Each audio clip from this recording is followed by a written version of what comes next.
Hey guys, this is Stephen Hale, and this is my discussion board video for Communication Theory Comm 403. Week 3, the explanation for what framing is. This is our framing discussion board video project. I do not have a computer that has PowerPoint on it at this time. My computer crashed, so I'm using a different one that doesn't have PowerPoint, so I can't do my voice thread. So I'm doing this as a YouTube video, and I'm going to be posting my other articles, my 2 articles inside um, the text bar here, so you'll be able to click on those. And I apologize for that, but making do with the computer I have. So to start off with, I'm going to explain to you what framing is. Okay, framing is the book describes it as framing is the way information is put together or framed and the effects that it has on the minds of the media consumers. Basically, this is how the media will compile information and then how they control the angle in which a consumer or how it is consumed by the viewer. So, with framing, it's all about finding the right frame of mind that our viewers need. So, when you have a message, you want to put it into a frame of mind that will um, that will deliver not only the message to them, but anything else that you might be trying to lean at. You want to connect to your viewer, to the consumer, in a particular way that's in their right frame of mind. So it's all about how you frame your message and send it to them. The examples that I used goes back for the Kansas City Chiefs former football player uh, Jovan Belcher. Jovan last year, I guess in 2012, towards the end of the season, he and his girlfriend got into an altercation, and he wound up shooting his girlfriend 9 times, killing her. Spared their 3-month-old child.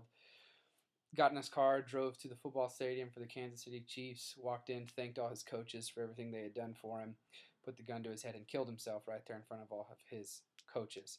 Very tragic event for Kansas City, across the NFL, and everyone that was involved with this. But more importantly, what I'm focusing on is the framing that consisted in the backlash from that. Um, First and foremost, there was a lot of news outlets that had different things to say, and how they framed that. Was it an actual act of violence, that is to be blamed by gun control? Is it just a crazy person? What was wrong with this guy? Was there, did he have too many hard football hits, and this is kind of how he shut down? So there was all these different angles that people took into this. The first was the very next Sunday, Bob Costas, who is a reporter that I cannot stand. He's from NBC.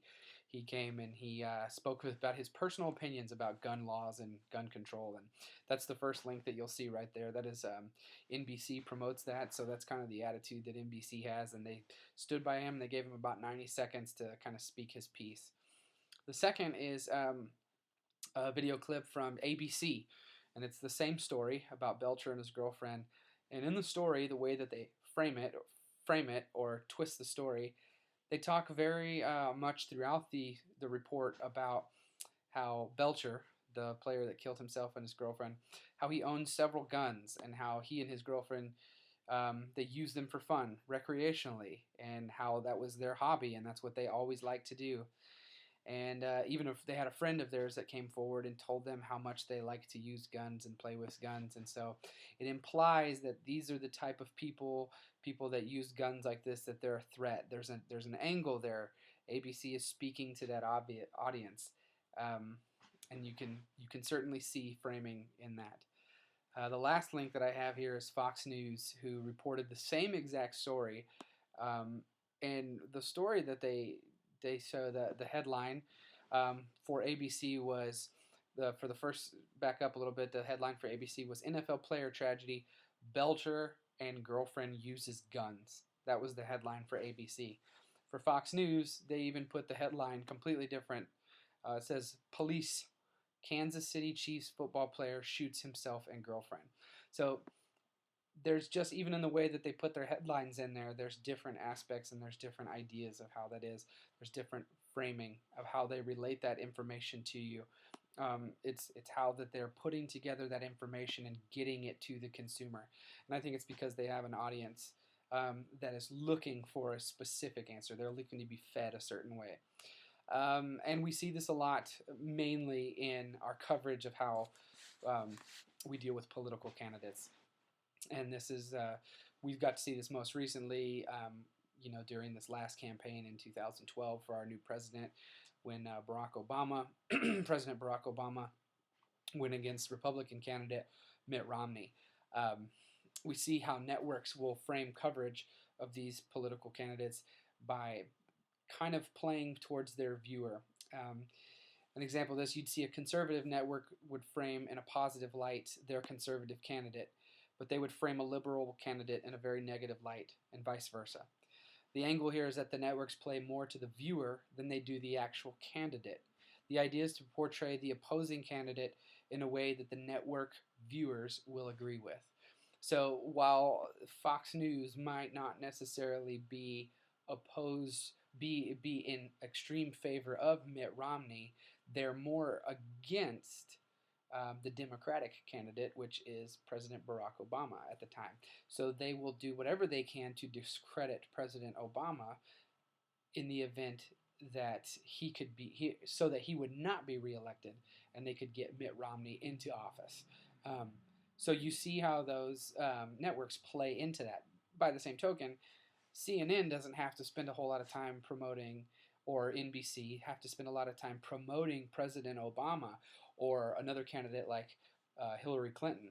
They can spend far much more time discrediting, the Mitt Romneys of the world and the Paul Ryans of the world and the Sarah Palins of the world, because if they can make them out to look like buffoons, that's what their audience wants. Their audience wants to see that. So they're getting into the frame of mind where they're giving that audience, they're putting these messages, they're compiling this information, they're controlling the angle that the viewer receives. So that's my concept for this. That's kind of how I think about it. Again, framing is the way that information is put together, or how it's framed. So this information is put together strategically to get the viewer to understand your point from their angle. That's my summary of what framing is. So hope you enjoyed. Thanks for listening.